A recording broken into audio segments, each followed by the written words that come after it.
নমস্কার বন্ধুরা, তোমরা সবাই কেমন আছো? আশা করছি তোমরা সবাই ভালো আছো আর আমিও খুব ভালো আছি।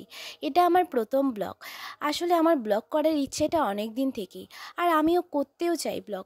মাঝে মাঝে করি, আবার করা হয় না, আবার করি, আবার করা হয় না। মানে একটা ভিডিও আমি পুরো একটা দিন কভার করতে পারছিলাম না। তো এভাবেই আমার মাঝখানে গিয়ে আমার আটকে যাচ্ছিল, লোকের সামনে লজ্জা পাওয়া এরকম আর কি আমার হচ্ছিল। তার জন্য আমি ব্লগটা কন্টিনিউ করতে পারিনি। তো ভাবলাম না, আজকে আমাকে করতেই হবে পুরো ভিডিওটা কমপ্লিট। তার জন্য আমি সকাল সকাল উঠেই ভিডিওটা করা শুরু করে দিয়েছি। তো শুরুতেই আমি বলে, আজকে যখন আমার এইটা প্রথম ব্লগ চলছে, তো তোমরা তো কেউ বুঝতে পারছো না যে আমি কে, আমার নাম কি, আমি কোথার থেকে বলছি। আমি হচ্ছে প্রিয়াঙ্কা রয়। আমার বাড়ি হচ্ছে কোচবিহারের একটি ছোট্ট গ্রামে। যাই হোক, সকাল সকাল উঠে তাড়াতাড়ি কাজগুলো সেরে, কাজ আর কি, ওই যে সকালবেলা থাকে না, বিছানা গোছানো, একটু জামা কাপড় গোছানো, এগুলো কাজগুলো কমপ্লিট করে এই যে সকাল সকাল মা বানিয়েছিল গোলা রুটি, সেটাই আমি খাচ্ছিলাম আর কি। আর তোমরা কারা কারা গোলা রুটি খেতে পছন্দ করো আমাকেও বলবে। এই যে আমার ভাই এখানে নাকি এক্সারসাইজ করবে, তার জন্য বানাচ্ছে হচ্ছে ওই যে ঝোলার জন্য বাঁশ বাজছিল আর কি। আর আমিও সেখানে দাঁড়িয়ে আছি, আর আমাকেও বলছিল কি রে, ঝুলবি নাকি?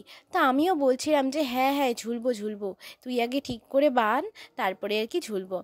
আর এই যে এটা হচ্ছে আমাদের একটা ছোট্ট বাগান, বাগান বললেও ভুল হবে, মানে গাছ টাছ হয়ে গেছে আর কি। আচ্ছা যাই হোক, ওই ফুল টুল ফোটে ভালোই, পুজোর জন্য হয়ে যায় আমাদের। তারপরে দেখছি ভাই এখানে পিচকারি নিয়ে খেলছে, তো ভাইকে বললাম কি রে, হোলি তো কবেই চলে গেছে, তুই এখন পিচকারি নিয়ে খেলছিস যে? তো ওরা হচ্ছে ছোট্ট, খুবই ছোট্ট আর কি। তো ওরা তো পিচকারি টিচকারি ওই হোলি বা এগুলো সিজনই তো দেখবে না, হোলি মানে পুজোর সময়।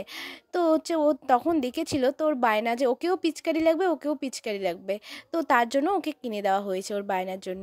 আর আমার বুনুরা এখানে রান্নাবাটি খেলছে, দেখো কত সুন্দর করে রান্নাবাটি খেলছে। ওদের দেখে আমারও সেই ছোট্টবেলার কথাটা মনে পড়ে গেল, যে সেই ছোট্টবেলায় যদি আমিও যদি আবার ফিরে পেতাম, শুধু আমার ছোটোবেলাটা না, সবাই যদি ফিরে পেতো তাহলে সবাই কত ভালো মানে হতো আর কি। সত্যি ছোটোবেলাটা এত সুন্দর, আবার ফিরে যেতে ইচ্ছে করে এই ছোটোবেলাটায়। যাই হোক, ওরা খেলতে থাকুক। আমি চলে গিয়েছিলাম তারপরে কম্পিউটারে। আর কম্পিউটারে গিয়ে আমি ভিডিওটা কন্টিনিউ করতে পারিনি আর কি, কেমন জানি একটা লজ্জা লাগছিল। আর এই লজ্জা করলেও তো চলবে না। আচ্ছা, তোমরা যদি আমাকে সত্যি খুব ভালোবাসা দাও, তাহলে হয়তো আমার লজ্জা ভয় সব কিছুই আমি ত্যাগ করতে পারবো, যদি শুধু তোমরা ভালোবাসা দাও। আর যদি ভালোবাসা না দাও, তাহলে তো আমার কিছু করার নেই। আর বন্ধুরা, আমি যেভাবে বাড়িতে সারাদিন থাকি, যেভাবে কথা বলি, সেভাবেই আজকে আমার ভিডিওটা বানিয়েছি। তোমাদের যদি ভিডিওটা ভালো লেগে থাকে, তো একটা লাইক আর কমেন্ট, সাবস্ক্রাইব করে দিও। তোমরা সবাই ভালো থেকো, সুস্থ থেকো। নমস্কার।